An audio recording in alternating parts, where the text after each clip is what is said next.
Hello, everybody, and welcome to the worst possible timeline you could have entered. This is the very first episode of Bad for Canon.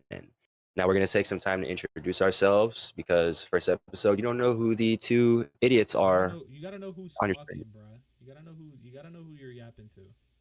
Yeah, you got to know who's running their mouth and possibly who said some very controversial stuff.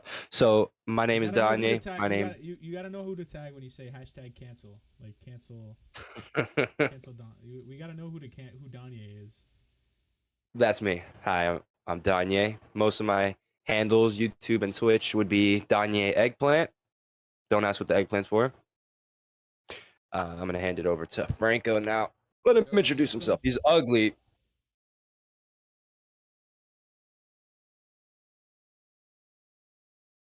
name's Franco. Um, Most of my handles are gonna be Franco. Um, yeah, yeah. Everything's gonna be down in the description. His OnlyFans is Whoa, whoa, no. whoa, whoa! Wait. So basically, what Bad for Canon is about. We go over various topics ranging from sports to comics to movies to leaks to news, breaking news of the day. Really, whatever we come across while we're filming, we're gonna talk about. But today, first episode, we're doing things a little different, just a little bit. Um, First of all, uh, we're both massive comic fans. Indeed. Very, very massive comic fans. Our whole lives. If you couldn't Just, tell by his, I just call looking at a that his wall. virgin shelf. Fuck That's what that's you. called. It's my fucking version shelf. I don't have any nerdy stuff. Oh, psych, I do. I got this guy. Thank you, man. That's it. I have Thank you, Dune man. stuff too. I got Dune stuff too. That's really it. This guy Um, thinks Dune. I don't. It's the first episode. I don't mean to put you under the fucking campfire this fast, but this guy thinks Dune. Two movies. Well, three movies, and a couple of books. There's three. There's an old Dune before. there's the original Before one, but Paul that's not Atreides part of the. We're Atreides. talking about the current trilogy. We're This talking guy about the current. thinks. This guy really, for real, thinks that all the content we have for Dune is better than the entirety of Star Wars. That's not what I said. I didn't say. God, yes, you just don't fucking lie. No, You may I have didn't not say. said it. I know you believe it. I'm not gonna sit here and say all the content from Dune is better, but I do. I listen. Grew up watching Star Wars. Anakin Skywalker is my favorite fictional character in history. I think Dune is more original and more enjoyable to me. To me, it's just a personal Get the thing. fuck up. I genuinely, when I left the theater, first of all, Dune 1 was slow, but I enjoyed every minute. There was not, And, for to me, there wasn't a let me dull moment. and let me be clear. Let me be clear. I'm not dumping on Dune. I think Dune is a. I don't know why I picked up a baseball. I'm not dumping on Dune. I'm just because I thought the first one and the second one, especially the second one, I thought those are great movies. The But second one is, in my opinion, I think it's the most visually beautiful movie I've ever seen. That's just coming off the top of my head. I can't think of a movie that was more visually appealing. Maybe I guess Endgame. Endgame was really hit that spot for me. it's a pretty movie. But like, there's just like there's just not enough. There's just like not enough like juice in like my juice box. Like I need more. I need more in order to like make that Well, kind of a thing. one, you never read the books, And neither so of you. yes, I have. Are you insane? I have the whole collection. Not on me, but I have it. I've read the novels. Let me be more. Let me be I've clear. read the novels, and I think Dune Messiah, which is the third addition to the series, is gonna really tie the knot for me when it comes to me enjoying it more than Star Wars. I love Star Wars. I'm not saying it's better than Star Wars. I'm saying I enjoyed it more than Star Wars. Okay, okay. Because if we're being no, because let's be realistic here. In the past, fuck it, 7 years, name one piece of Star Wars content that really tickled the same spot as the original. Go. The Clone Wars, The Bad Batch. 7 years. We're talking about the Clone Wars. The Bad Batch. Bad Batch was good. What else? I think that like animated section of Star Wars is probably the best Star Wars media that we have. Okay, that's fair. Now let's not forget you have the sequels, which is atrocious. Here's my take, and then we gotta start talking about like the real nitty gritty. I don't think The Force Awakens is a bad movie. In terms of all of the Star Wars movies, it's okay. Okay. Oh Get a man. Listen, get a better opinion. What the fuck are you talking about? I don't think The Force Awakens is a bad Star Wars movie. I don't think it's a bad movie. It's definitely not the best. It wasn't close to the best. Let me talk. Wasn't it, fucker? No, you don't get to talk at this point. It wasn't as bad when you said it was a bad movie. It was a visually beautiful movie. The movie looks gorgeous. But then you went as far as say it's not a bad Star Wars movie. It's one of the worst Star Wars movies. I don't think it gets much worse than that. No. Those last batch. If you're comparing like The Force Awakens to like, if you compare it to like any of the prequels except for Revenge of the Sith, it's good. Like, it's good. It's a good movie. Oh, what the fuck? Oh my god, dude. If we talk about Spider-Man, please. That's what we have on our board. No. We don't get to skip over this. We don't get to skip over this. The first episode, you're over here coming over to talk about the sequels being on par with. First of all, any movie in the sequels being on par with the prequels. None of them are. None. Not one. Excuse me. Episode 1 was the most boring Star Wars movie I've ever seen in my life, and I'd rather endure that than put myself through The Force Awakens. I would rather watch The Force Awakens than Episode 1. Period. End of This is sick.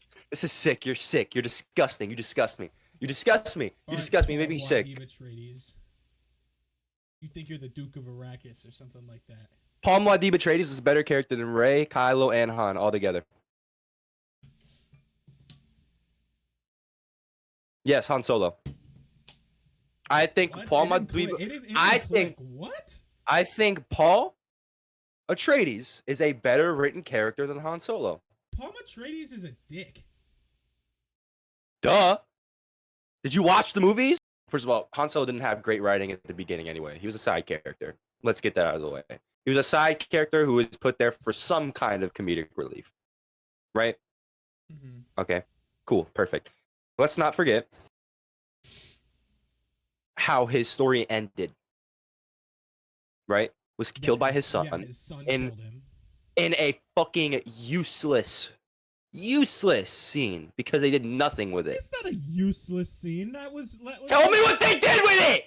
It was development for fucking Kylo, bro. You ignoring Kylo? 4 movies of development?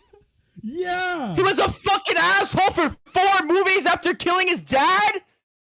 First off, what? It's 2 movies because that happens in Force Awakens. My bad. You're right. Yeah, fucking 4 movies, dumbass. My bad. That's number 1. Number 2, if Kylo, I would argue that if Kylo didn't kill Han in that instance, then like low key we wouldn't have seen Leia get her Force abilities because she would have been just like fine and dandy. That was worse. I don't agree. That was worse. Okay, yeah, I don't agree with. She floated in space. Okay, I don't agree. She flew in space. Calm down. I don't necessarily agree with the idea that Leia has Force abilities. However, if you're gonna be the offspring of of the Chosen One, Anakin Skywalker turned Darth Vader.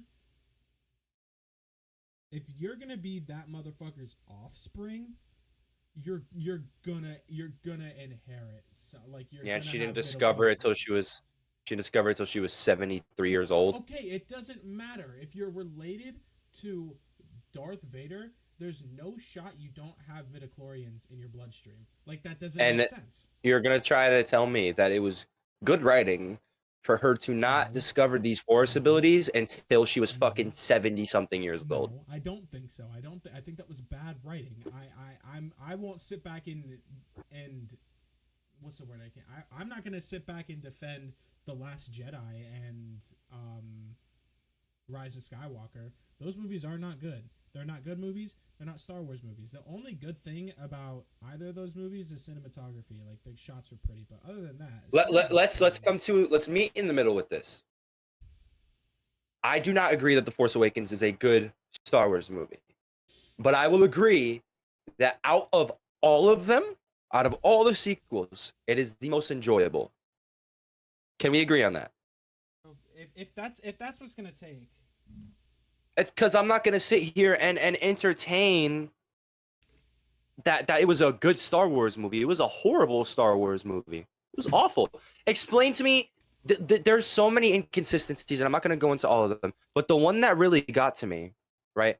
I don't remember her name. Do you remember the alien with the big goggles? She was friends with Han.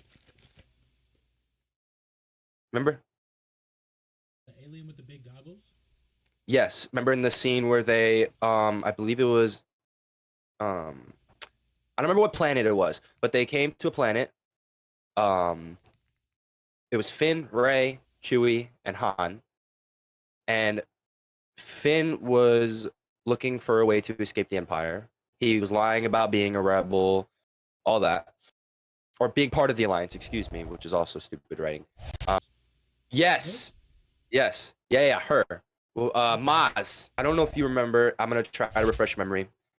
Basically, Rey started hearing screams of a child, which was her. It was herself. She heard herself screaming for whatever fucking reason, which leads her to the basement of the bar that Maz owns. She goes down there, finds a crate, and opens it.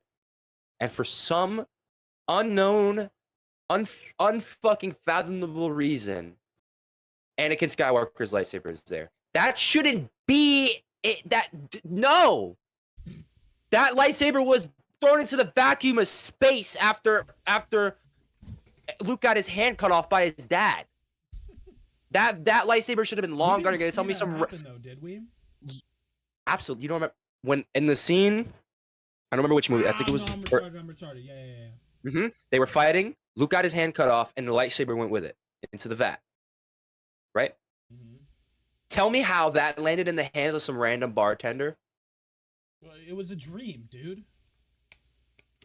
Wait. Huh? Wait, no. I'm lost. My bad. Okay. Rey went to the basement because she heard the screams of her child self when her parents left her. Right? She went into the basement, and in a crate in the basement was Anakin's saber. Why, in God's name, does a random bartender who knows Han Solo have Anakin Skywalker's lightsaber that was sucked into the vacuum of space? That makes no sense. And then on top of that, why is the lightsaber giving her some form of flashbacks to when she was a kid, when Rey was a kid? Bro, the lightsaber don't fucking know you. And then, Maz is like, it's calling to you. No, the fuck it's not. No, it's not. Why would it be calling to her? For what? Some random bitch from Jakku, bro. Some random girl was abandoned on Jakku. Oh, it's Palpatine's daughter. Even better. So why is Anakin's saber being called to her if she's Palpatine's granddaughter? Why? Oh, and let's make it even better. Then we can move on. Let me just get this off my chest. At the end of the final movie, Ben Solo, who I'll give you this, was one of the better written characters, probably the best written character, kisses Rey. That's important. Remember that. Kisses Rey. Then he dies and becomes a Force ghost. For no fucking reason. No apparent reason he becomes a fucking Force ghost. I don't know why. Everybody dies. All of a sudden, everybody's a Force ghost. Han's a Force ghost. Han Solo is a Force ghost. The guy with no midichlorian count is a Force ghost. Let's remember that. So he becomes a Force ghost. We're here. listen. We're here. We want to talk about the future of Star Wars. Why don't we move towards? There we go. Beautiful. Why don't we move towards this? Well, let me get this off my chest first. It's gonna take 2 seconds. Rey kisses Ben. At the end of the movie, some random old lady for no fucking reason asks Rey, "Who are you?" First of all, mind your business, bitch. Second of all, she turns around, sees the Force ghosts of Luke and Leia, and says, "Rey Skywalker." If we're assuming that she is adopting the last name of either Leia or Luke, regardless, that would make her in some way related to Ben. Rather, that's her cousin or her brother. Well, it's not the first time we're seeing brothers or sisters kiss each other in Star Wars. What is their obsession with fucking sisters and brothers and shit kissing in this series? It didn't end. It continued. We saw the prequels. All right, we're done with the fucking weird shit. We come back to the sequels and they continue with the weird shit. Yeah, like, but we can, like, you know what I saw, like, Padme being like horny for like child Anakin, like that was a thing. Oh my god, yeah. You're gonna have to bleep that. What? Yeah, no, I believe at the time, if I'm not, I think they had like a 7-year age gap, Anakin and Padme. I think Padme was like 7 or 18 years old. She wasn't. And he was like, because he was. She was older. She was like 16, and he was like she 9. She wasn't an adult yet, but he was definitely like a little fucking kid. She was old enough for it to be weird for her to have the hots for him, because he was definitely like 9, 10 years old, and she was easily well into her teenage years. So weird enough to be odd. So, in regards to Star Wars, like looking forward, so I love The Mandalorian. I don't have it in my room anymore, but like I have like a Mandalorian mask. Like I'm trying to get the fucking Darksaber replica. Like I love The Mandalorian, and knowing that we're getting a movie next year, we're getting a Mando movie. Right, Mando and Grogu, right? Yeah. That's gonna be super, super, super fun. Who's writing it? Who's directing it? I meant. You don't mind me asking. Jon Favreau, I believe. Jon Favreau and What is he worked on? Jon Favreau and Dave Filoni. Dave Filoni is the chief creative officer at Lucasfilm, and Favreau has Damn. Okay. Solid. He's got a solid rap sheet there. So that's not Pee-wee, bro. Those are some like these are. Yeah, damn. The Jungle Book, Lion King, Iron Man. Damn, yeah, he's got a. Like that's a real fucking huge pinboard to have on your resume, dude. Yeah, the directing help, one of the probably more classic Christmas movies. And then Dave Filoni was in charge of the Clone Wars, which is, what more can you ask for, right? Rebels is a really good show too. I really liked Rebels. Like he's just he knows Dave Filoni knows Star Wars in and out, day and night, like. Which is good. That's what we want. We love that. We absolutely love that. Yeah. So like I have super high hopes, because remember, this movie is set in the time of, it's not peace times by any mean, but there that like gap between the first and second Death Star. Because if you go back to Book of Boba Fett, we got all of that Luke Skywalker exposition, and Luke taking Grogu on that hiatus, teaching him like how to not conjure, but like kind of use the Force more at will rather than like, ooh, I see a rock that I really want. I won't lie, my hopes aren't high. Only Hopes are because low. I Like, damn. I am so afraid of being let down by Star Wars again. It's a horrible feeling when you are looking so forward to something. When you're looking so forward to something and you're excited, buy the tickets a couple weeks early, you go see it, and you walk out of the theater going to the smoke shop. You know what I'm saying? Like it's not it's not a good feeling. And unfortunately, like that's how I've felt with Star Wars for the past couple years. We've gotten like smidgets of good content. Like I'd say the Ahsoka was only good. Ahsoka, I would say but that none of them are classics to me. I mean, Like, it's not gonna be a classic off out the get. but Like that's it's what. But when you have what is probably the most iconic trilogy and most like longest reigning for sure trilogy since the 70s, I'm I'm expecting classics. I'm expecting bangers every time you release a movie. And I don't feel like I'm wrong for expecting that. If you're gonna release a Star Wars movie, I'm expecting a banger. It's got to be. It's got to well, be a okay. classic. It's got to So be.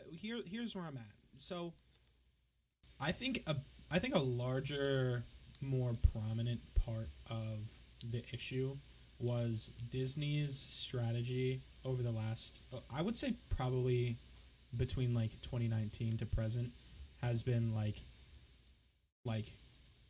churn and Why churn would and churn you? and churn and churn. Like, do not stop pushing out content. It's Why? in an analogy form. It's kind of like Disney keeps on putting like these like trays of cookies in the oven, and like they like take a look at the oven and like, it looks good, and then you take it out and it's like melted cookie dough. Like it's not, it's just been a constant delivery of like half baked, millions and millions of dollars wasted on like, Fake is the perfect way to describe it. It's perfect. Half fake is perfect. Wasted on like lollygagging and like shenanigans. I think half baked is like the perfect way to describe it because it's been like, first of all, It's not ugly content by any means. Disney. Most of what they release between, Pixar, Marvel, we're gonna get into Marvel, Star Wars, this, that, what have you. It's like on the surface it's good content, but you watch it and you're like, the trailer looked so good. That was bad. That was bad. Like, fuck. What's a good Marvel movie? Like Thor: Love and An Thunder. example for like, oh my Perfect, god, perfect example. The trailers for that movie, bro, I was hyped. I specifically remember I was a sophomore in high school, bro. That movie looked lit. That movie looked lit. And I watched it, and I left the theater with this expression on my face. Ready? Shit. I left the theater with this expression on my face.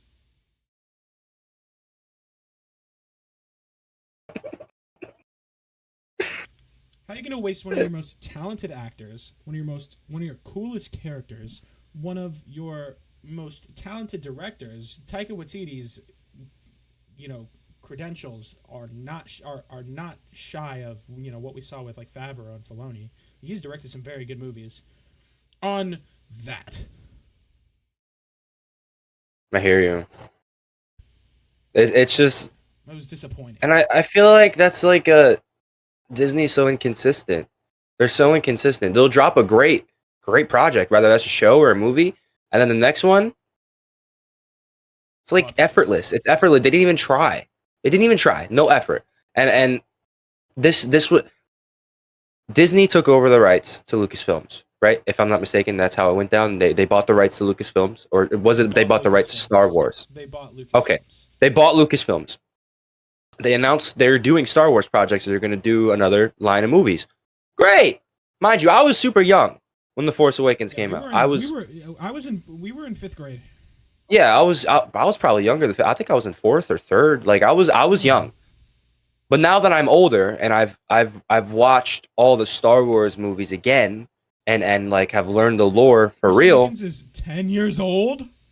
Yeah, so I was 9. I was 9 years old. What? That's crazy. You know what else is 10 years old? Not to get off topic, The Amazing Spider-Man 2. Damn. That's over 10 years old. I think that came out in 2012. I think the movie's 13 years old. Damn. Oh, no, 11 2014. years old. Wavy. That's crazy. But no. So my issue with what Disney did was they announced a line of movies. They released the first one and it was like, okay, maybe this can go somewhere interesting. Then you get another director, different script writers. They pretty much dumped the entire backstage presence of that movie and brought in entirely new people and just said, go ahead. That's not how you write a trilogy. That's not how you write movies that are supposed to be dropping 2 years apart from each other for the next 4 movies. That's not how you do that. And I'm not a movie producer. I'm not a director. I'm not fucking Disney. But I also didn't release a shitter. So I feel like I have a little bit more say here. I'm just saying. So when you... No, yeah, we get the say. We're the people that are paying money to go watch these movies. We get the say. That's why all these companies that are like listening to their audiences and like just recently the situation with Cracker Barrel, they changed their logo and everyone lost their shit. It was like, no, Cracker Barrel because they're just doing what they want. That's the problem. They do what they want. They do what they think is best. But what they don't understand what's best is doing what the people want. Doing what you're... Cracker Barrel went right. Cracker Barrel made a frankly bad decision and went and changed their whole logo, released all this concept art for like how they're going to redesign all of their facilities and make them look all modern and all cutesy. And like that's not what Cracker Barrel is. Cracker Barrel is like old timey, like classic American. Like you walk in, right. Like it just comes down to brands not listening and doing as they please without like listening to what the fans want. And to get back on the Star Wars track, there's a movie coming out, Starfighter, with Ryan Gosling. Star Wars Starfighter. Yeah, that movie looks great. I think that's gonna suck. No, I think it's gonna suck. I think it's gonna be really bad. What? And let me tell you why. I think Disney's going to try to get way too involved in the production process. And they're going to want more shit. They're going to want shit taken out. They're going to want bullshit put in. They're going to want way too much out of this movie. And what they don't understand is overdoing it. I'm so slow. I'm thinking about this. Have you seen the trailer for that movie?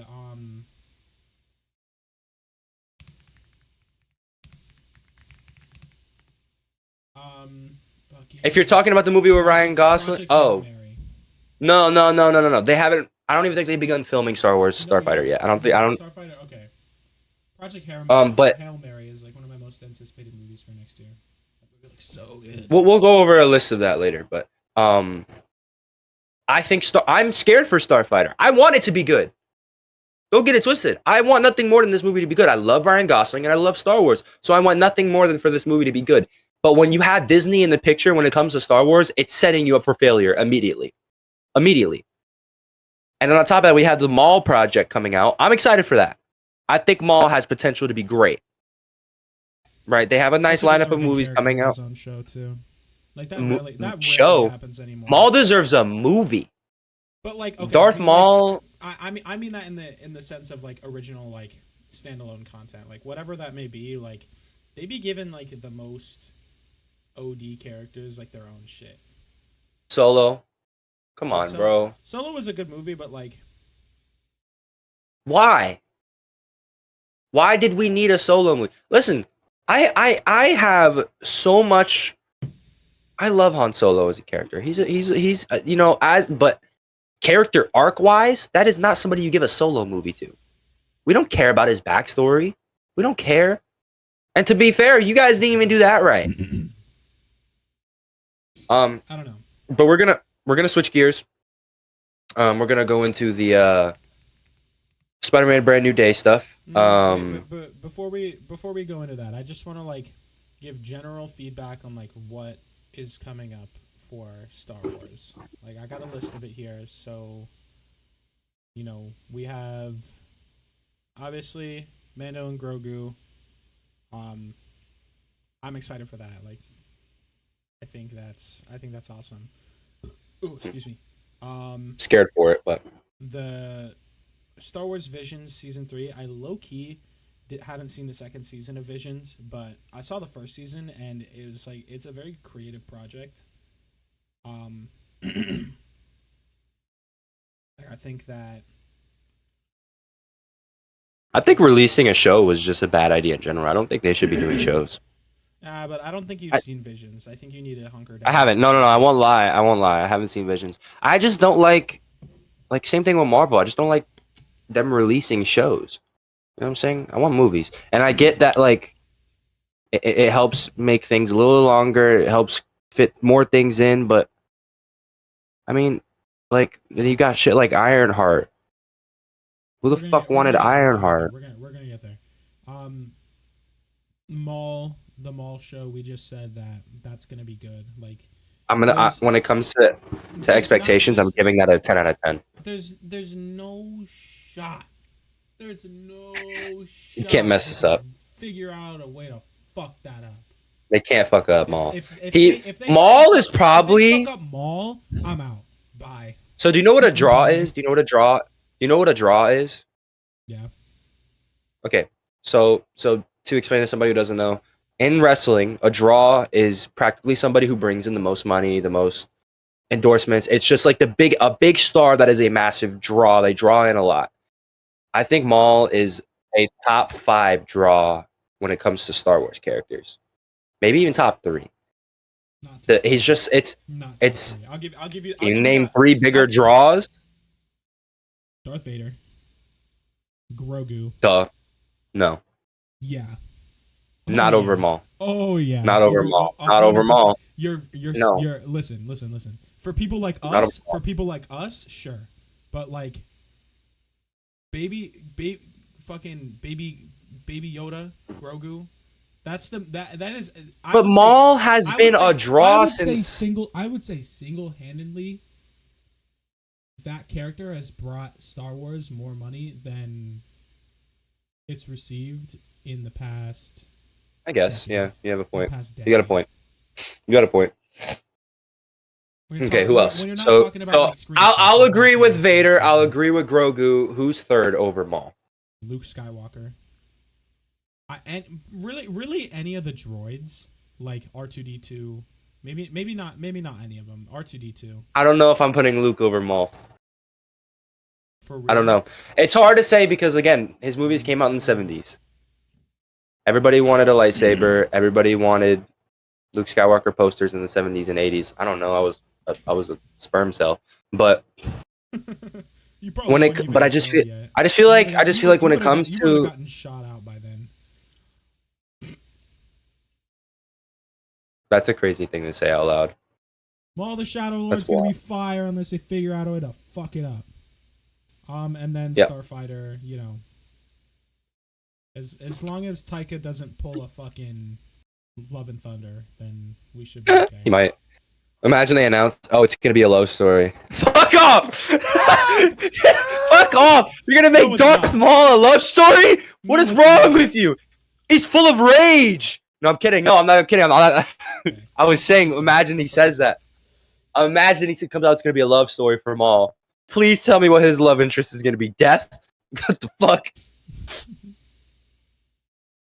Low key, Darth Talon.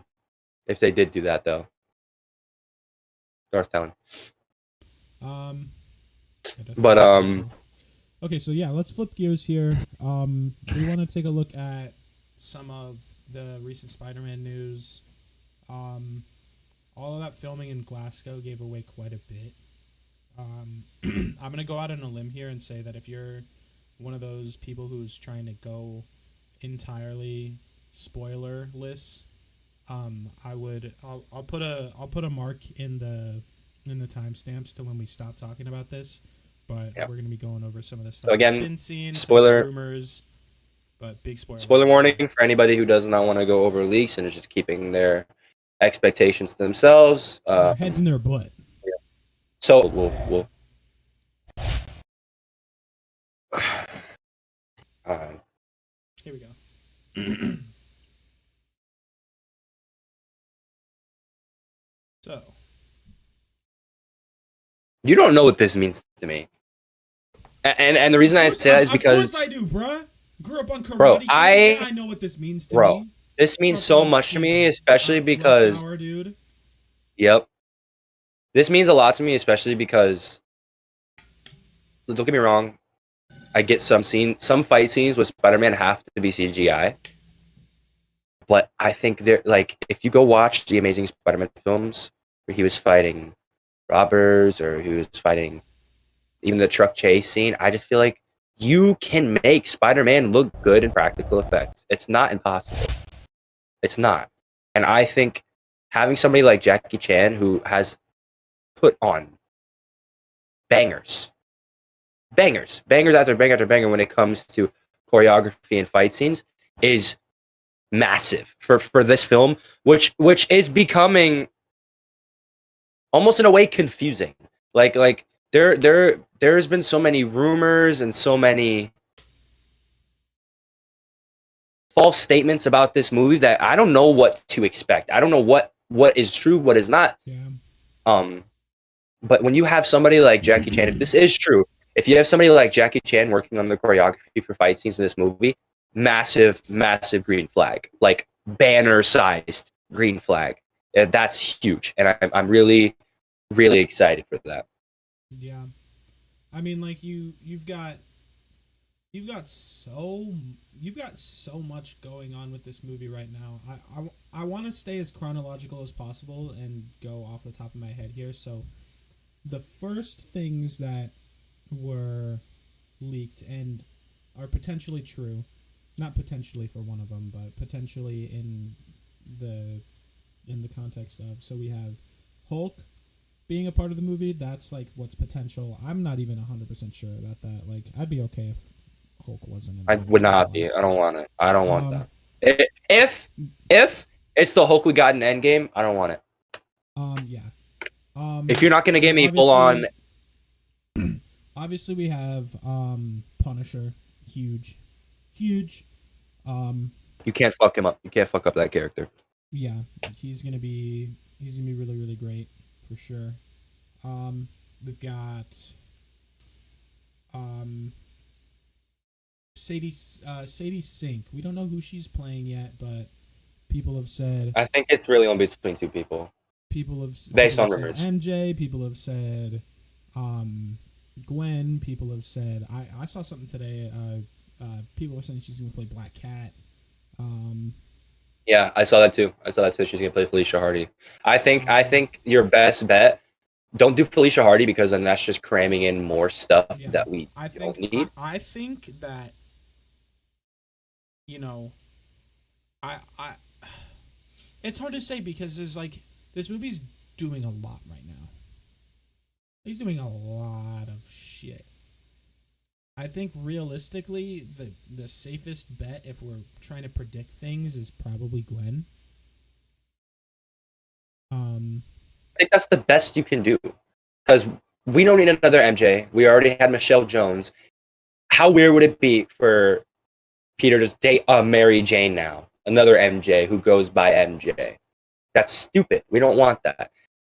Give him a legit love interest like Gwen. Or listen, if you're gonna do Felicia Hardy, don't do Black Cat yet. Don't do Black Cat yet. Wait for Black Cat. If you're gonna throw Felicia Hardy at us, go right ahead, but do not do Black Cat yet. Yeah. Yeah, we gotta wait for Black Cat. Anyway, so yeah, so we have Sadie Sink and whatever the hell she's doing. Florence Pugh. I think that's what I'm most excited for. I saw a tweet. Here, I actually have it up right now, that I really like and I think is a super, super, super solid theory. Take a look here. So I think no matter what, we're looking at like a post credit scene kind of a thing. I think no matter what, we're looking at Florence Pugh in a post credit scene. Like if she has any significance in this in any part of the movie, you know, it's gonna get a little too convoluted for me. But you know, it says post credit scene will be Florence Pugh's Yelena eating macaroni and waiting for, I don't know why macaroni. Be doing whatever. Because Waiting in have you ever progress. seen the have you ever seen the Kate Bishop series? Oh, duh. Yeah. Yeah, there's a scene where she broke into her apartment. She's eating mac and cheese. That's what this is. That's what it's referencing.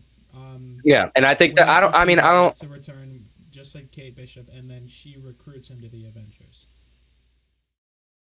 Solid idea. I don't know how much I would enjoy the. I mean, the macaroni would be a good callback, but to me, it feels a little corny. I feel like I don't know. I feel like imagine a scene where like Peter returns to his apartment after whatever goes down in the movie, takes the mask off, he like lays in bed, and like in a quick scene, he sits up, web goes off, and then like the camera shows like somebody's hand against the wall in a chair, and then it like pans out, and it's White Widow, and she's like, she's funny, so she'd be like, "What the heck?" Like, would start complaining about it. Like, what are you doing in my house? Like Peter, like those two could have a very good dynamic. I feel. Yeah. Because they're both very childish characters. They're both very childish. Peter is very childish because he's a child, and then, Yelena didn't necessarily grow up. She's been tortured since she was a child. So, yes, I like it. I just hope she's not. Again, I really hope she's not a consistent character in the movie. I do hope she's a post-credit scene, or maybe even at the end. I really can't see why and how they would give her any major prevalence to this movie, because there's already a lot going on, and way too much going on if they had that. If the Hulk rumor is true, along with the Punisher rumor, along with the symbiote rumor, that's already a lot. And I told you the other day, my worry is a TASM 2 situation where you're cramming too much into what can be a good movie. But when you throw all of these things into one movie, all of these characters, all of these stories, it's too much. It's too much, and it's not like the movie's 4 hours long. What did they say it was gonna be, like an hour and 45-minute movie or something like that? No, this is gonna be 2 hours 20 minutes, something like that. Okay, even in 2 hours and 20 minutes, you're gonna tell me they can fit in Hulk, Punisher, White Widow, symbiote? No, that's too much. We don't need that. I want to get into like what we're saying for the villains. So originally, the first like eyes shot, people were saying was Mr. Negative, because that got shut down. Yeah, that got shut down pretty quickly, which made me a little upset.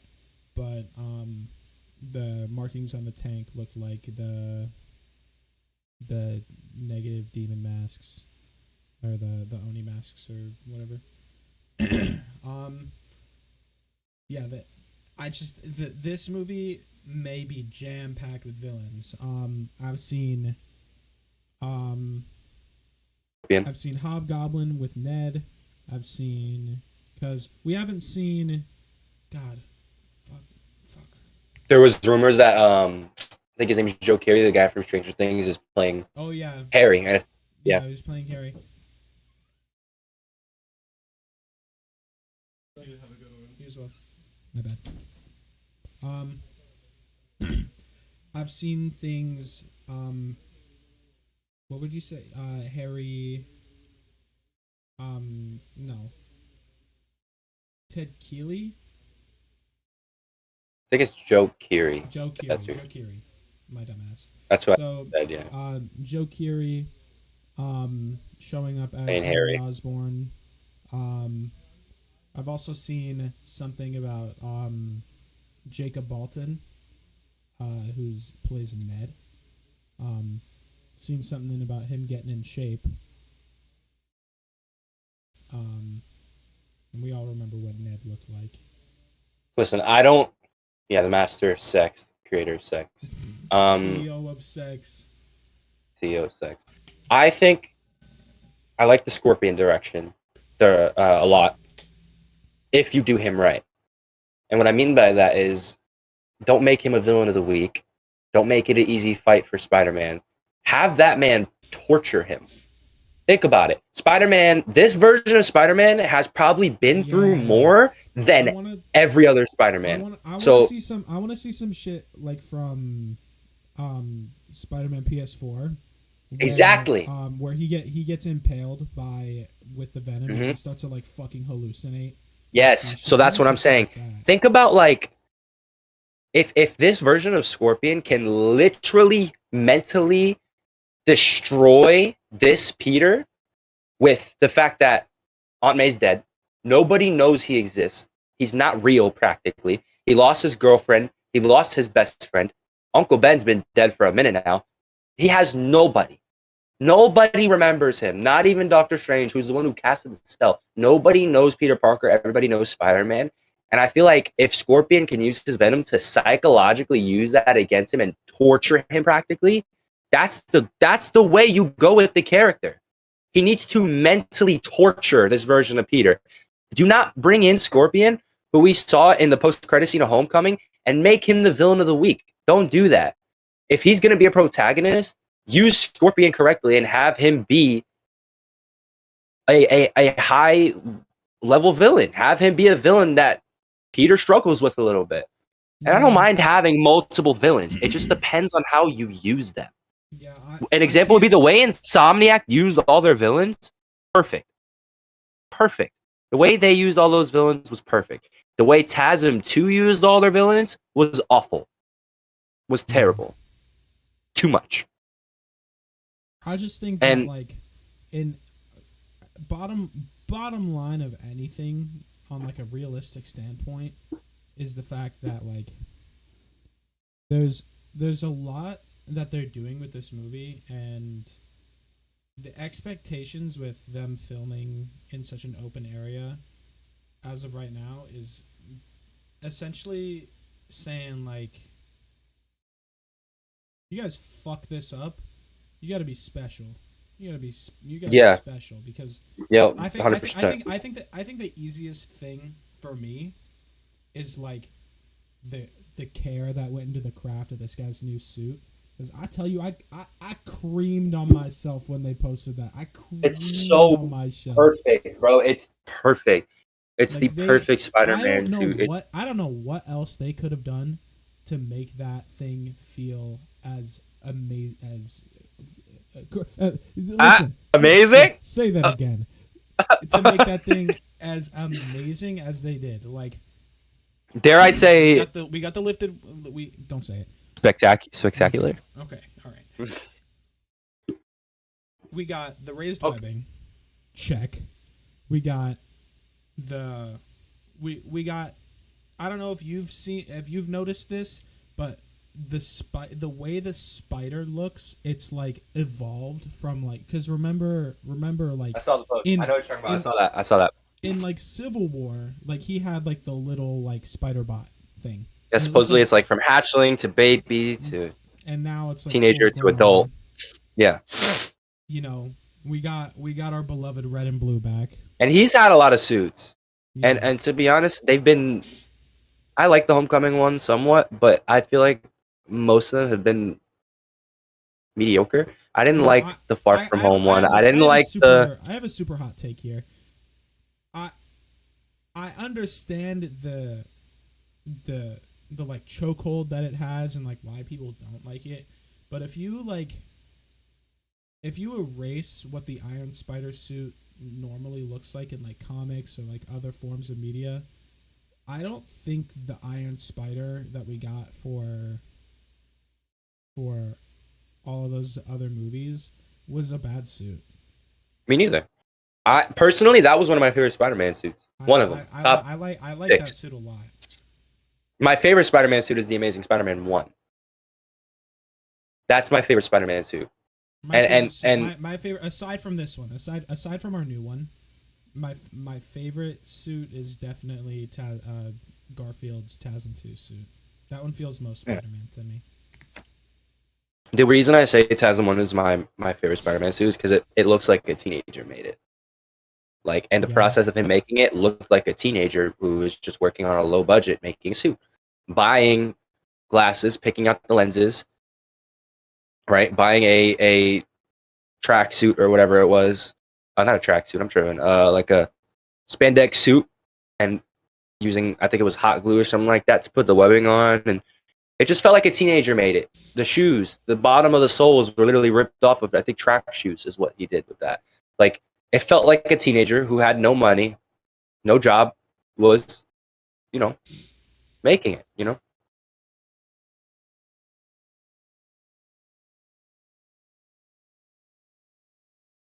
Yeah.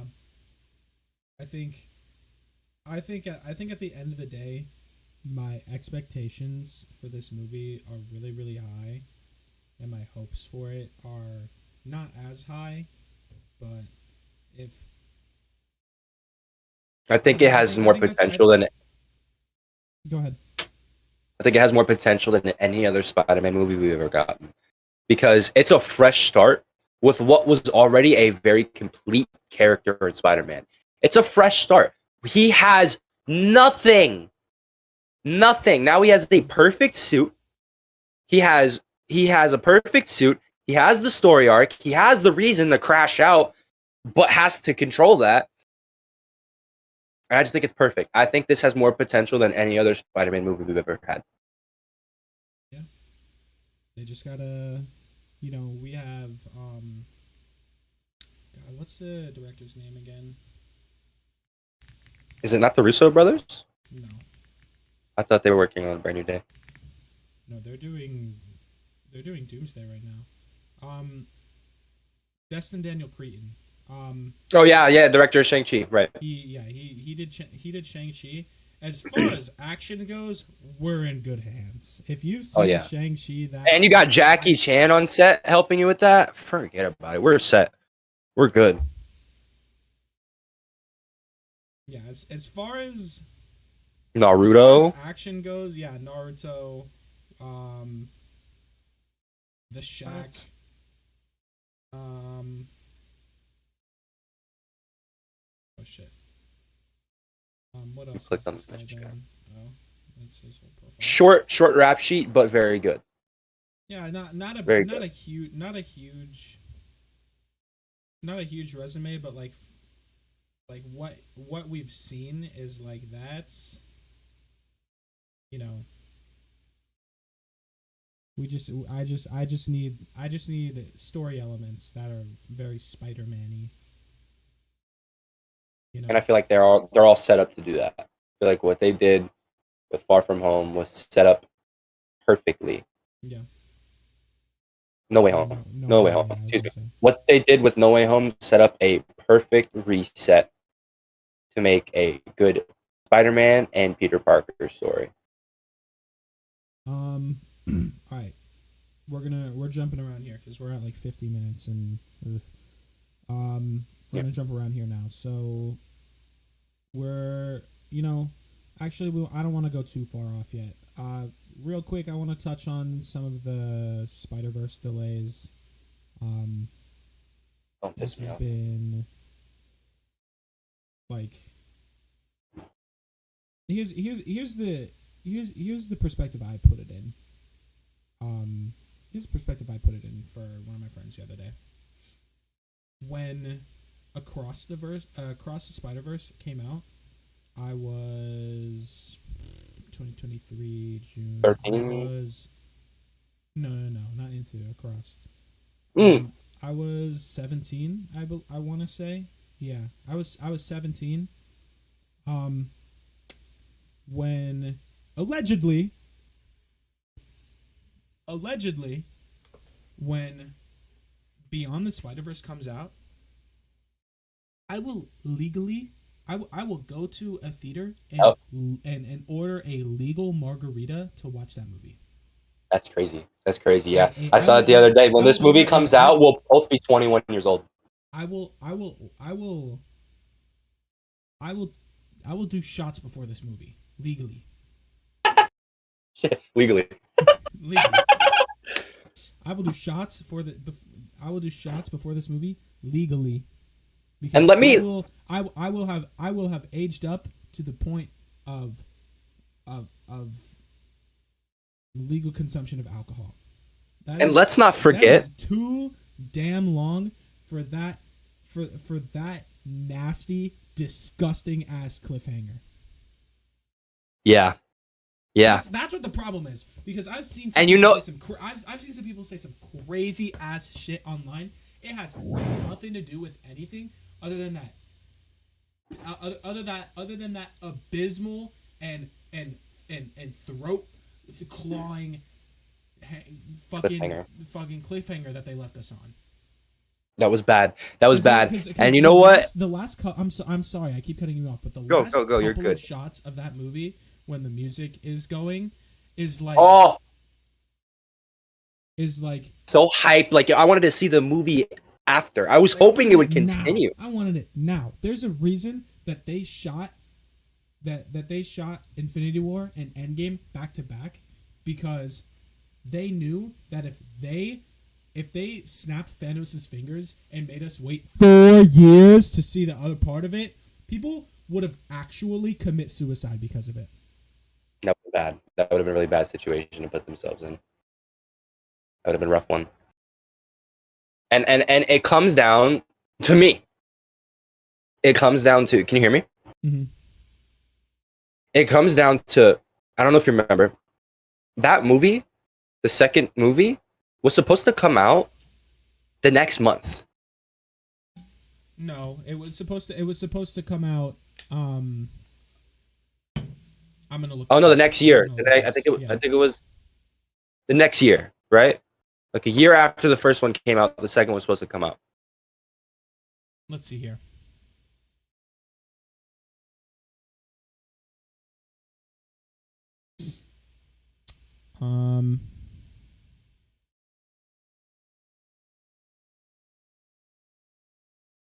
I just want to see if they posted anything about it.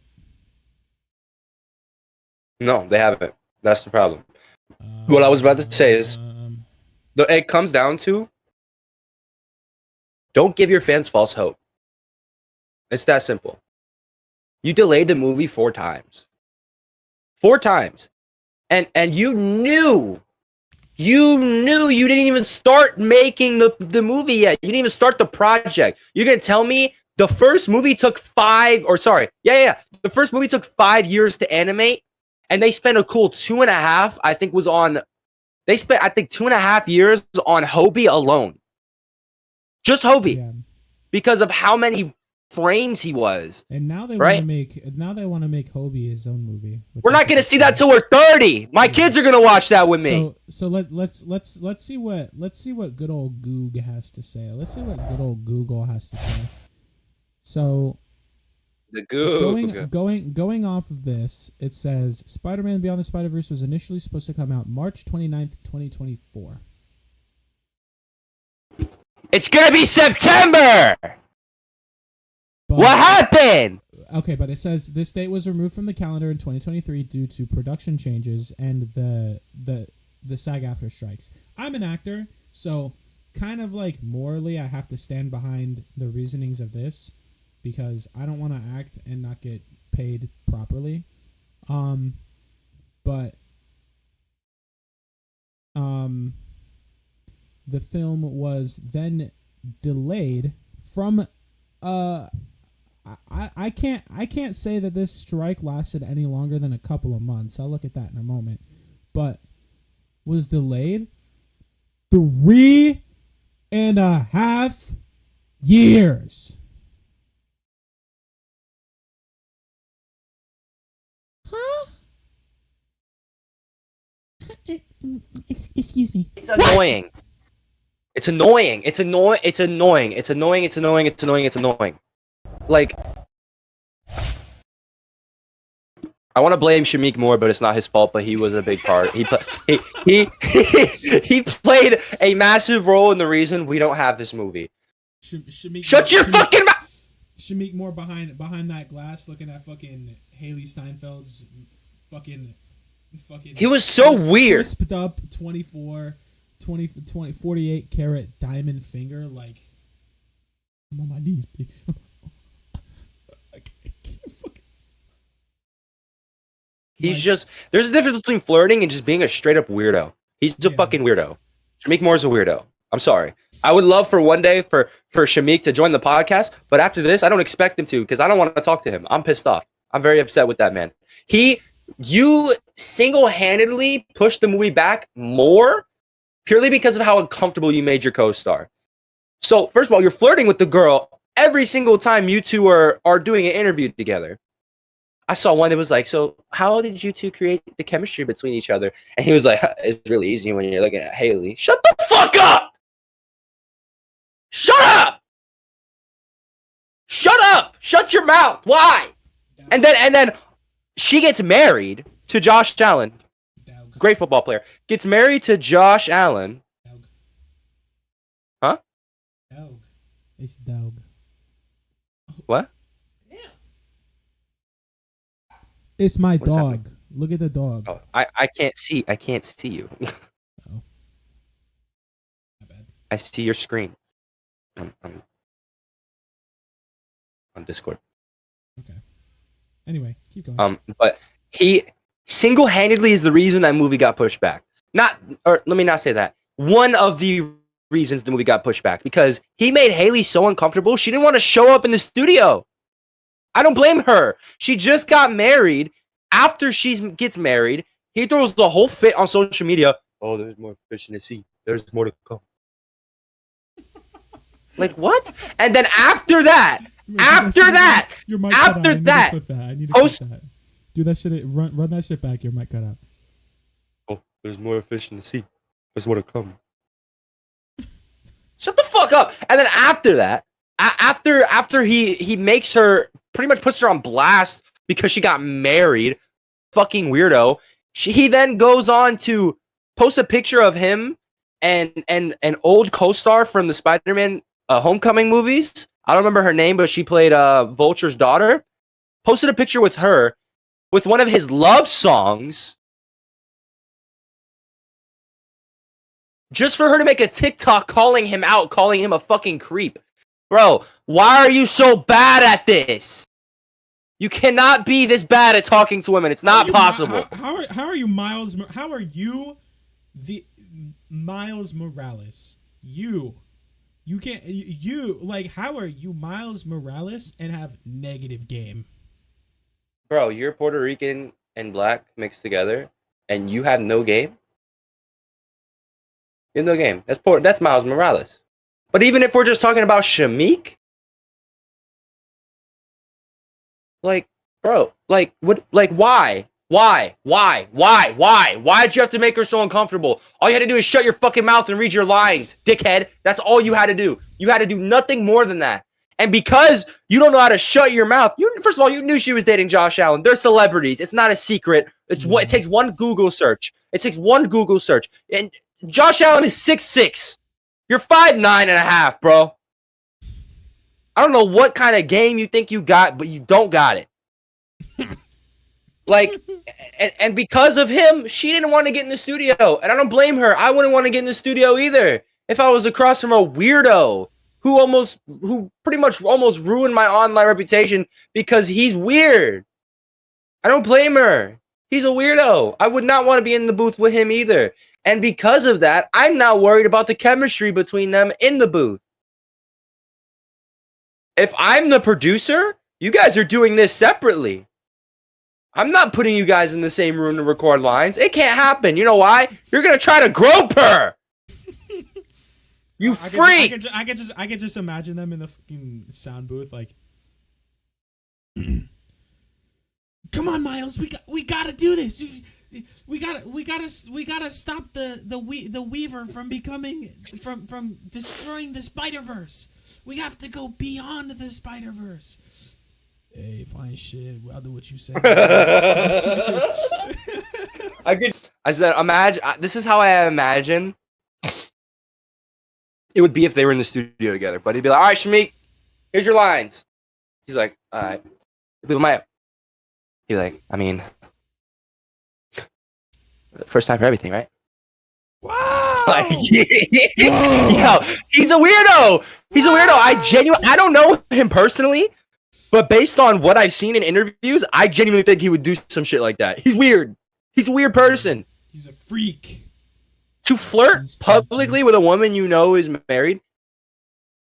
I'm not calling out Pedro Pascal. To flirt publicly. He's just playing into the character. He has anxiety. He has anxiety. It's okay. We'll get into that later, but I promptly, we're not gonna waste a bunch of time talking about this, but I very, very much think that, like, yeah, he has anxiety, and like, I don't think it's an excuse for like how much he's like grabby and touchy with like his co-stars or whatever. I don't think it's an excuse for the women either. I really don't. I personally, I think with Vanessa Kirby at the very least, like, she also played into it because she was also touchy as fuck with him. So like, there just seems to be like a really, like, we're not gonna get too deep into this, but I feel like there's like a really high like issue with cast members just stepping over boundaries. Like, even with the Superman thing. Pascal Pecker. Wow. Okay, I wasn't referring to that. But even with the Superman thing, I don't know if you saw anything about that, bro. They were really flirty together. The director, there was a scene where the director said like, cut, and she kissed him. Well, the director said cut. I saw that. Go ahead.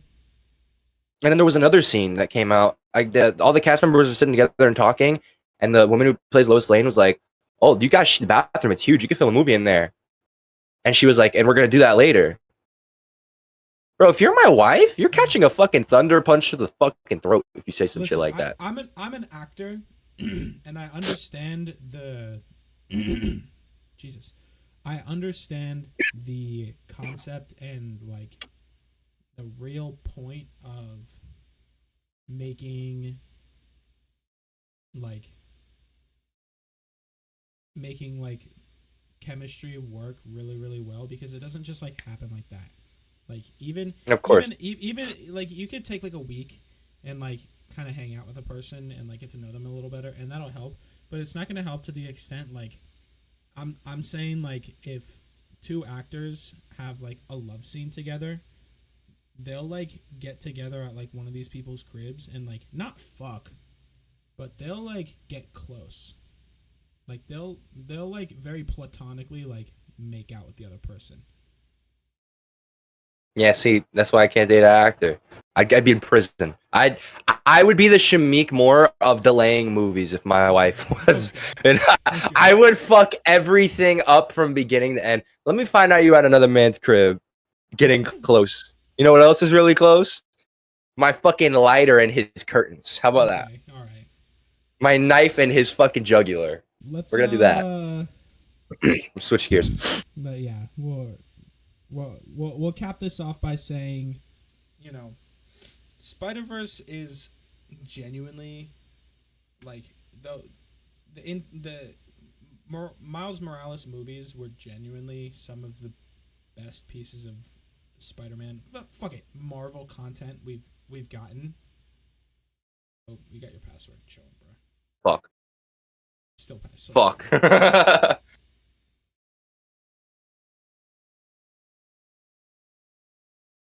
Right, I'm saying it's some of the best pieces of Marvel we've gotten on a big screen, and I think like rightfully so. Like, anyone has the right to be upset about it until like 4 months coming up, because that's how long the strike was. So like everyone can shut the fuck up in March.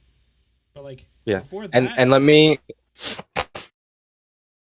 just cap it off by saying Miles Morales is like a very important character to me. My brother, who's gonna end up on the show at some point, he's one of the other hosts. His name's Quinn. He was my best friend growing up, and my family pretty much brought him in. Like, my family sees him as like another son. He's black. He's black Italian, and for us, Miles was important because that was a character we could share. Because I'm Puerto Rican, so Miles is Puerto Rican and black. So for us, that was really cool because we can both relate to one character when it comes to ethnicity, background, the way they're raised. Like, that was important to us. So seeing Miles's movies being treated this way, regardless of just the delays, but even with the voice actor, the directors, the rumors, everything around it is upsetting. It's upsetting because this is an important character to me. I love this character. He holds a very, good place in my heart. And seeing him being mistreated, the character being mistreated this way, it sucks. And it almost makes me hope they, in a way, if they said we're canceling it, but we're going to allow Marvel to use him live action, I wouldn't be mad. I wouldn't be. You can't lie. If they came out right now and said we're canceling Into the Spider-Verse and we're giving Marvel the rights to Miles Morales, you would be disappointed, but you'd be excited to see him live action with Tom Holland. Don't lie. Yeah, that'd be pretty cool. So yeah, we're gonna switch gears. What's next? Let's go. Let's get into some of the realer shit. Want to talk about the Roblox situation that's going on right now. I don't think we're gonna end up spending a lot of time on this, but just because of like, it's still like ongoing, and there's not like a ridiculous A whole amount lot. of information, but things are panning out as so. There's a YouTube. If just a little bit of insight for anyone who knows nothing about this. So there's a YouTuber. He goes by the name Schlep, and he really just like makes Roblox content. But one thing that he did with his content was he made like To Catch a Predator type videos, because Roblox is riddled with like, It's fucking insane. For the sake of monetization, little kid touchers, riddled with them, and like very like Chris Hansen like type style videos, and a lot of them got arrested. Yeah, and like he had a lot of people arrested or banned. Stuff. Like people were like not getting banned on Roblox shouldn't be the fucking shouldn't be the best of it. Like he was like catching these people and like providing the information that he gathers to like local authorities, and like these local authorities would like write up warrants for these people's arrests and like charge them with like child endangerment, or not child endangerment, but like I think one of the charges would be like attempt to lure a minor or something like that. Yeah, would like be another one. Or things like that. Like Child sex crimes. Those things were happening. Like I think one person that he caught like got charged with like attempt to traffic, because which is he was like trying to like get one kid over to like one place, and then they busted that one place and they found out like trafficking was happening there, like crazy stuff. So yeah, Schlep was doing the good work, and Roblox sees this, and you'd think I want to say multi-billion-dollar company would do the right thing and communicate with Schlep, but Roblox decides to ban Schlepp's account and terminate him from doing anything in regards to Roblox again, which I'll get in. I'm a business owner, so I have a lot to say on that front, but on a social front can only be described as probably the dumbest decision that you can make, especially for what they are. They're a children's game. Like, I can't imagine what's going through the heads of like some of the people who are making those executive decisions to do that, where, okay, suit and tie guys. All right, so we got this guy. He's on our platform, and he's like catching predators. He's like essentially he's removing these harmful personalities off of our website so little kids can not have to play their games worrying about if they're gonna be lured into something like that. And then other boardroom guy goes, "That's bad." Huh? Listen, man. Huh? I'm a big believer in. I genuinely don't think there's worse than a pedophile. I think being a pedophile is the lowest of the low you can get as a human being. I'm not gonna go too deep into it because my opinions are very graphic, like very, very, very graphic. I will say I think no matter what, a child sex crime deserves the death penalty. I think every state needs to enforce that. I think every state needs to enforce that a child sex crime of any kind, whether that's assault, sexual assault, the death penalty should be considered. And that being said, when you have a child platform, a platform for children specifically to create, have fun, connect, socialize, number one is child safety. One. Facts. And the fact that you have somebody on your platform who prioritizes that more than you as a content creator, not somebody on your team, not somebody, no, a content creator is prioritizing safety on your platform more than you are, and you ban him. And you don't allow him to continue to do that good work, you need to be investigated. 100%. And your excuse behind that was vigilantism. You do it then. He wouldn't have to do it if you were. The whole reason he was doing it is because you didn't do anything about it. So you want to call it vigilantism? Let's let it be vigilantism. To Roblox's discretion, they were doing things about it. They just weren't being as direct about it. Like, all they would do is, like, ban the user and, like, IP ban them, so they would have to pick up and move. It's not enough. Do you think Roblox, if a child predator is genuinely preying on kids, do you really think that Roblox is their only platform? No. Facebook dating. They use apps like Grindr where kids popped up. They use dating apps. They use connecting apps like Snapchat, Instagram, Twitter. Like, bro, they need to go to jail. Yeah. It's that simple. Jail. Not banning their IP, not banning their account. Jail, where they can't do it anymore. Yeah, it's that simple.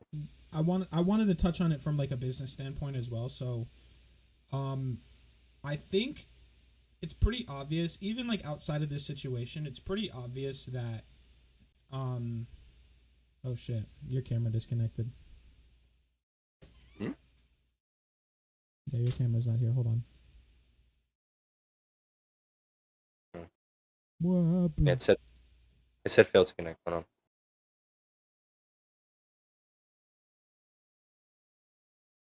Am I there? Check. Remember to click the thing. There we go. Yep. Yeah, you're good. All right.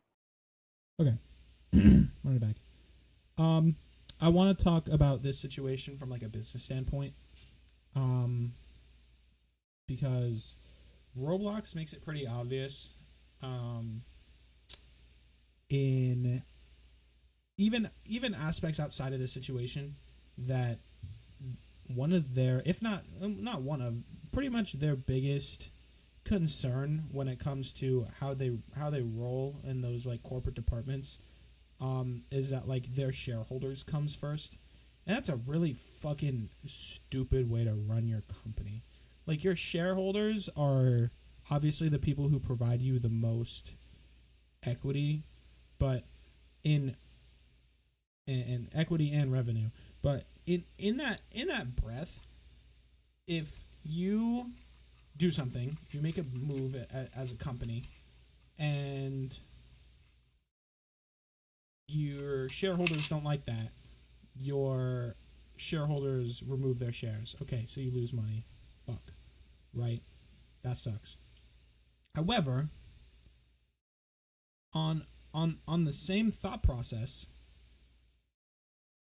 if your company does something that is borderline like confirming that they have no sense of control whether they have, you know, child diddlers on your website, if I'm a shareholder in that company, I'm getting the fuck out of there.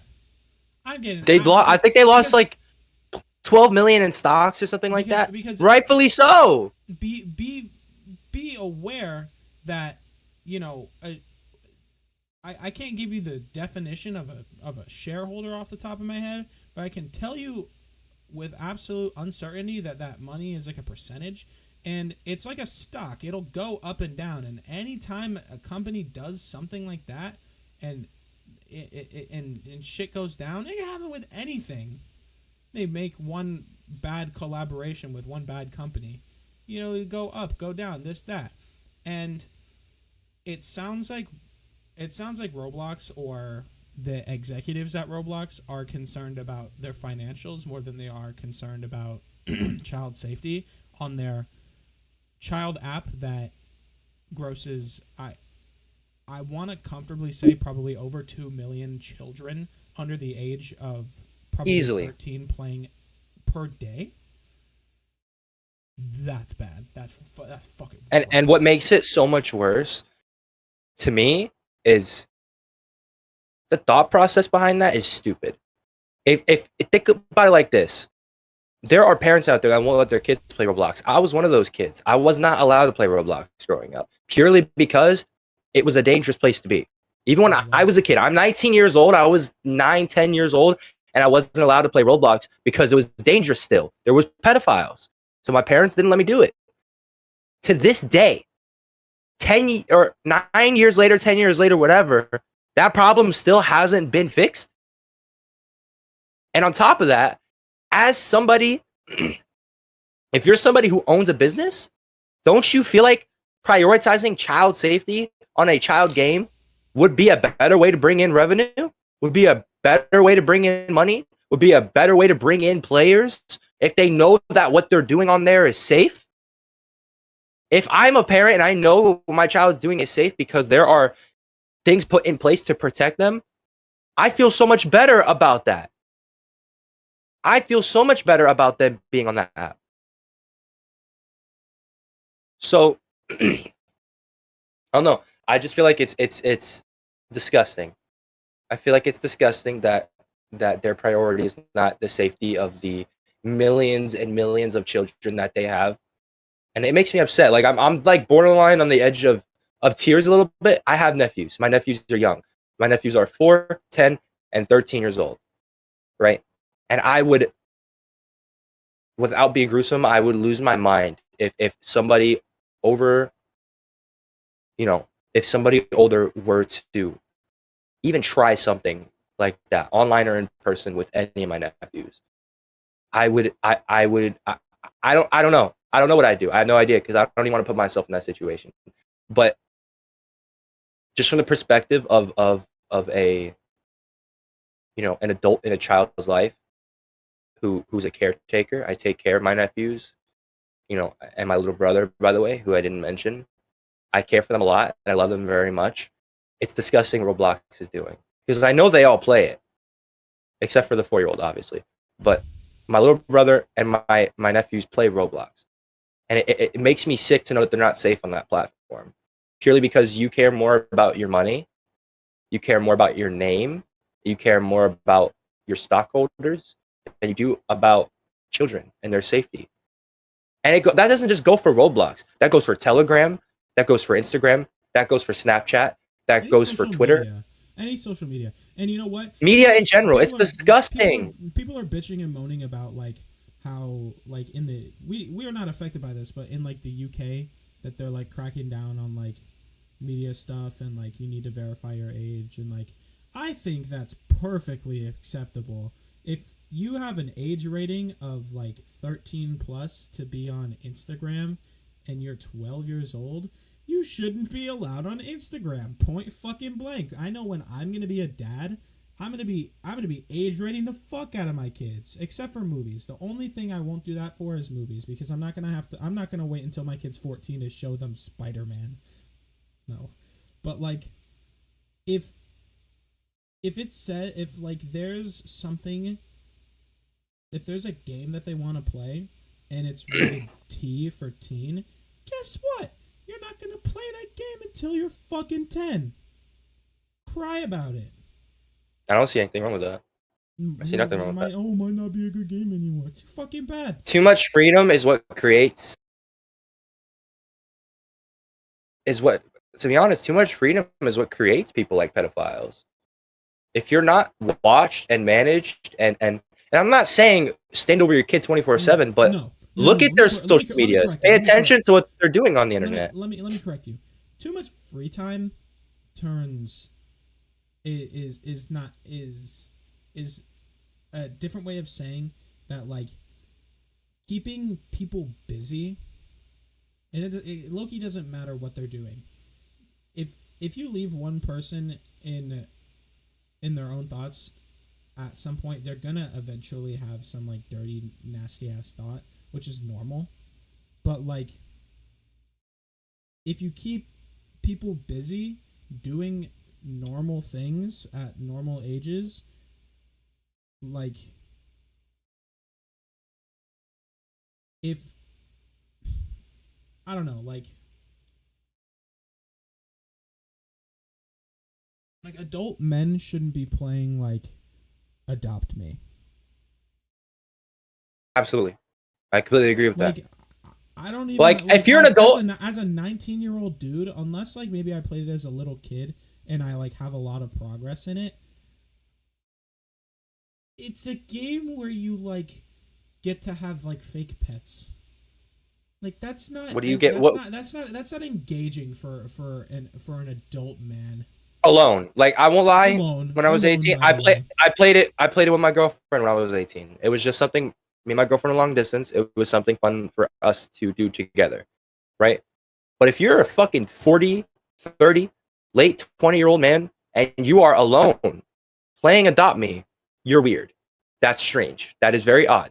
You should pick up a hobby. Go play basketball. You're not athletic. Get athletic. Go to the gym. They're like, it's not hard. It's really not. You know what I'm saying? So, like, it just comes down to, back to getting back on the main road. Roblox, what Roblox did with Schlep is disgusting. I'm happy there's people like Chris Hansen involved. I'm happy they're losing money. I'm happy they're getting a lot of backlash. I'm happy a lot of creators are dropping out of their programs. I'm happy a lot of Roblox creators are stopping their content until Roblox gets it together. And they doubled down practically that they don't give a fuck by releasing a video with AI talking about the situation. It's just wrong. There's literally, and anybody who's defending Roblox, which there isn't a lot, but I've seen people defending Roblox. Somebody needs to check your history. You probably got a couple terabytes in there that need to be taken away from you. You know what I'm saying? Like there's no world where you can properly defend this.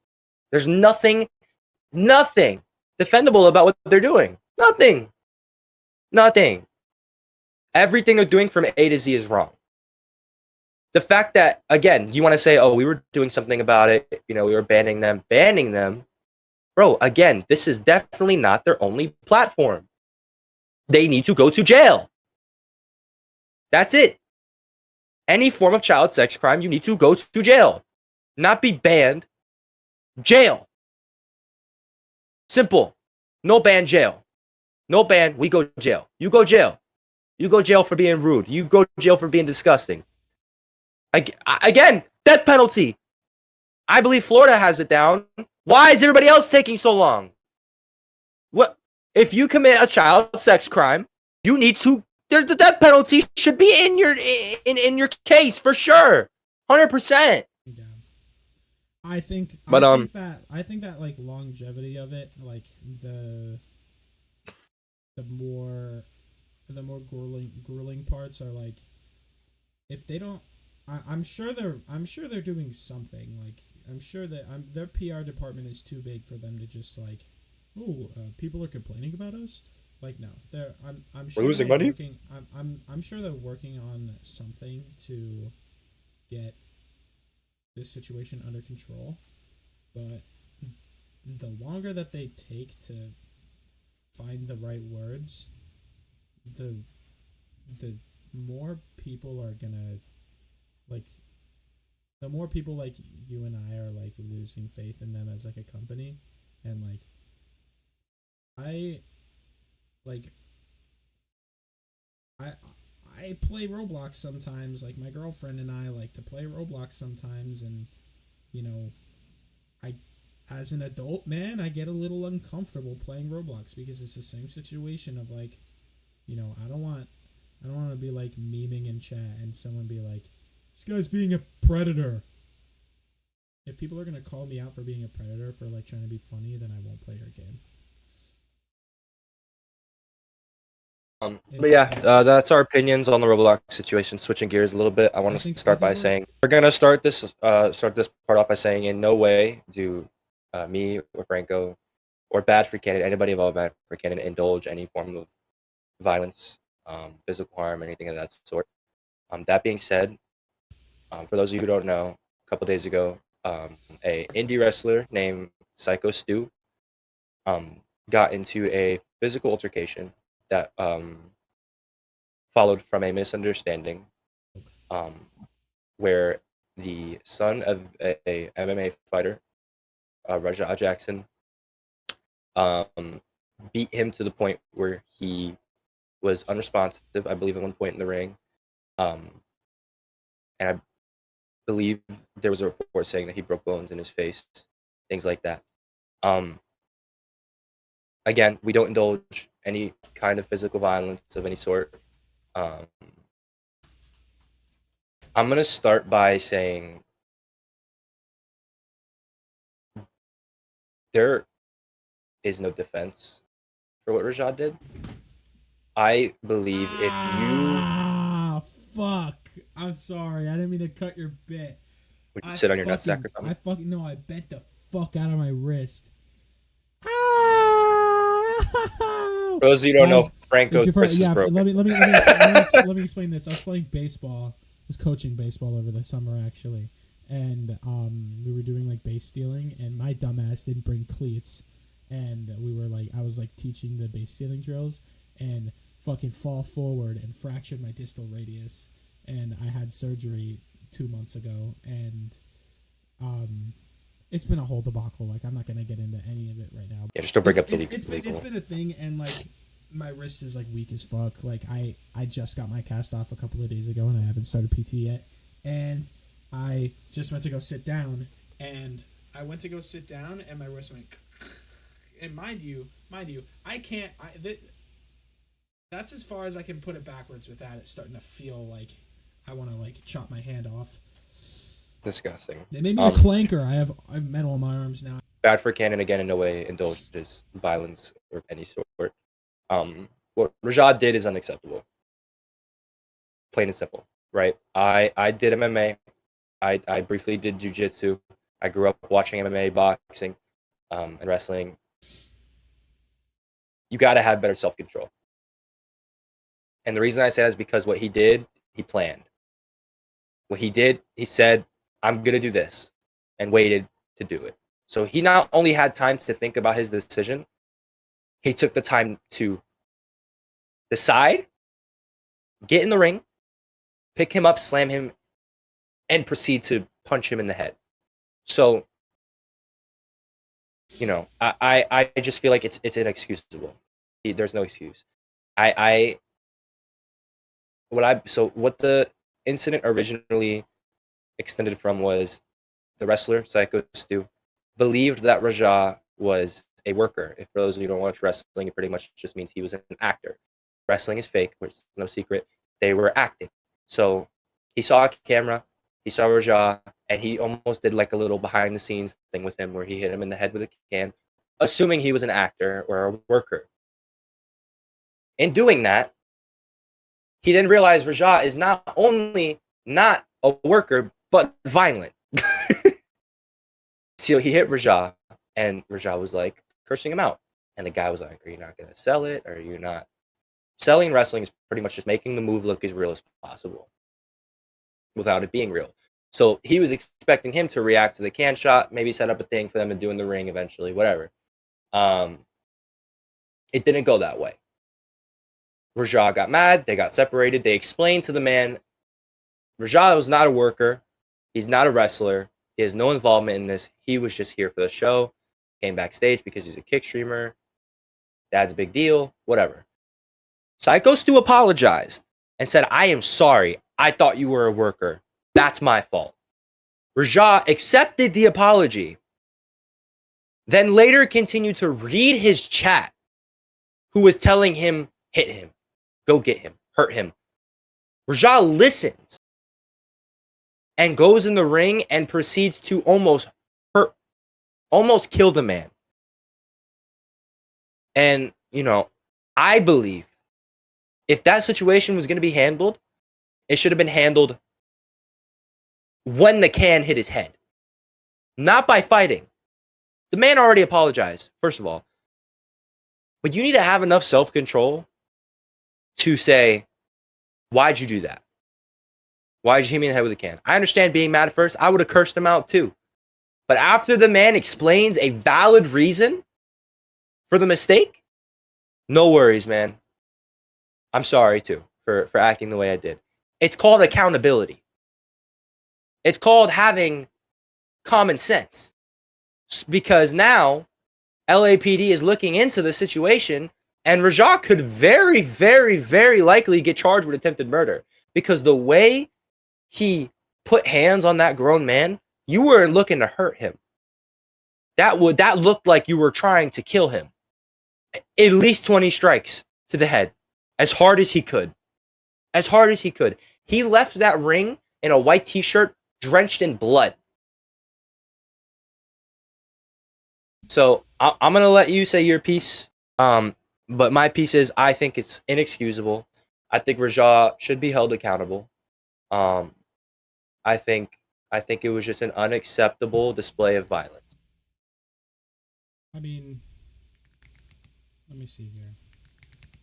And another thing, as somebody who did martial arts, one of the first things they teach you is do not use this unless it is self-defense. Unless you are in the ring, unless you are in the octagon, whatever you do, these should not be used on regular people outside unless you're defending yourself. That's what they teach us. It wasn't self-defense if it was planned for 20 minutes after it happened and after he apologized. That's not self-defense. So those who are saying it was self-defense, he was standing on what he needed. No, it's not self-defense if it's 20 minutes after it happens. Here's what I say. How are you 25? Are you 25 years old and not know wrestling's fucking fake? How do you know they're not? I don't think it's that. I don't think he didn't know that. I don't think it wasn't that he didn't know it was fake. I don't. It doesn't matter if he didn't know it was fake or not. How do you not grasp the concept that people don't just like jump off the top of like 20-foot cages and like not have the proper equipment to make sure that they can safely do that? Like, people aren't just up there fucking wailing on each other. Like, it looks like it, but that's what it's supposed to look like. It's supposed to look like it's acting because it's fun to watch. It's like WWE. It's like a constant action scene in a movie. This is some real philosophical shit to think about, but I would go as far to say that WWE is, in my opinion, is like modern day Shakespeare. Like, it's bouncing one off of one another, each other, with like one thing in mind. Like, we know who's gonna win, who's not gonna win, but you're watching it and it's supposed to be fun, and people aren't supposed to get hurt. That's why they cancel matches when people actually get seriously injured, like while they happen. Like, that's why they cancel that, and that's why they have medical people on site at all times. They are prepared for situations that they know are going to happen, and that's how that happens. Like, they have rehearsals. They hold WWE rehearsals for the wrestlers. And when you're a kid who got mistakenly bumped into, and people were very apologetic to, and you receive as a small streamer, because he wasn't streaming to a large group of people. I don't even know how many views he had at the time, but he wasn't streaming to like a ridiculously large group of people. When you are given the opportunity to get into the ring with a professional WWE fighter and you blow it that badly, and not that that's what this is about, but like, you really need to do your research on how this shit works and not be so angry all the time. I don't know if my correlation makes sense, but like, if he would have stopped and like took a step back and realized like the opportunity that was just put into his hands, he would have taken a lot more care about it. But he was like, nah, he fucked with me, I'm gonna beat his ass now. Tell me how that makes sense. It's not the way to go about things whatsoever, at the slightest. That's not how you... And first of all, sidetrack, USA Today, fuck you, because they reported it and said he allegedly attacked him. It's on video. It was live. So for you to say allegedly when there is an adult man, a veteran who is in the hospital, was practically fighting for his life from how bad he got beaten, you say allegedly, go fuck yourself. But anyway, I just and you're right. You should not be in a wrestling environment if you don't understand wrestling. Period. As a wrestling fan and somebody who's been backstage during wrestling events and knows the process behind it, if I'm with a wrestler and he hits me in the head with a can and I have a camera near me, I'll probably sell it for fuck all. You know what I'm saying? Maybe. If it's a wrestling thing, yeah, I'm gonna laugh it off. I'm not gonna hit the guy. I'm not gonna go in the ring and try to kill him. That's what you do. If you watch the video, the guy literally says, "Are you not gonna sell it?" He thought Rajat was a worker. He thought the cameraman was with the company. I think it was GCW or something like that. That he was working for. He thought it was a segment or something like that. And I don't blame him. I don't blame him for thinking that. Should he have hit Rajat in the head with a can? Absolutely not. If you are not sure that this man is a worker and you've never seen him before, you should not have hit somebody in a can. But that does not mean the person on the other end needs to react that way. That way. No reason for it at all. And another thing, and this might be a little touchy, but this is just honesty. For people on TikTok or Twitter that are making this about race, stop. That is the weirdest possible thing you could do about this situation, because it's not about race. And no, if the roles were reversed, it would not be all over the news. So stop. And no, there would not be riots. No, there would not be protests. You are using this veteran's life and what he just went through as a way to push your agenda, and it's sickening. It's disgusting. Never once did I watch that video and think this is a black and white thing. It's not. It's not. It was a man-on-man thing that went the wrong way. As simple as that. Do not make this about race. Do not use this situation to push your agenda, because that is what a lot of people are doing, and it hurts my stomach. It really does. It makes me sick. I saw one man, I'm not going to say who it was, who said that black people are naturally aggressive. They're not pit bulls, bro. They're not dogs. They're not a different breed of human. They're still humans. They don't have... That's not how that works. Let me remind you, Rajah is an MMA fighter. That's what makes him naturally aggressive. The fact that he has experience in fighting. You get hit in the head that many times and be mentally sane. I want you to try it, because it's not fun. I've had 3 concussions. It's not fun. It is a very rough feeling. I'm not excusing what Rajah did at all. What he did was wrong. What he did was disturbing, and what he did was just a complete step over the line. But it is not about race, and it is not about your agenda. It's that simple. Yeah. What he did is not because he's black. What he did is not because of this, that, and the third. And it's about the fact that he made a mistake. What he did was wrong. Period. Yeah, I'm It's a white guy. nothing to do with race. I don't really have a place in that conversation, but like I don't know how you get to the point where you're like watching someone be like brutally attacked and you're like thinking about the color of their skin. You want to know how you get to that point? It's called chronically online. Your mind's just like not in the right place in like whatever you do. I don't care what you do for work. I don't care what you do as a hobby. I don't care who you're dating. I don't care who your family members are. If that's where your mind goes to first about like, oh, who did what, what race did what, like go get help, please. It's just go get help. It's what happens when you're online more than you're outside. It's the truth. It really there is no excuse for making that a race situation because it's not. He didn't attack that man because he was white. He attacked that man because the man put hands on him and he handled it wrong. It's that simple. That's all it is. It's got nothing to do with the fact that Psycho Stu was white. It's nothing to do with the fact that Rajah is black. It's nothing to do with that. Stop making every situation that involves a black person about race. Because it's not.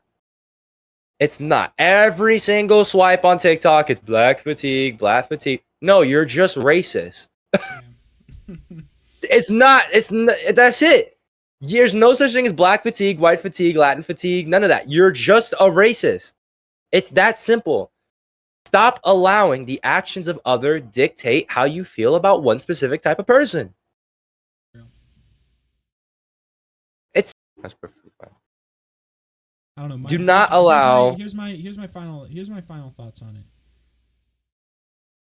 This is a point blank situation of like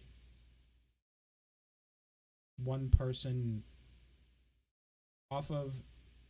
Okay, fine. Could have been a misjudgment, but one person, one man attacking another man, and like if you're watching, if by any chance you're watching from outside of the United States, it's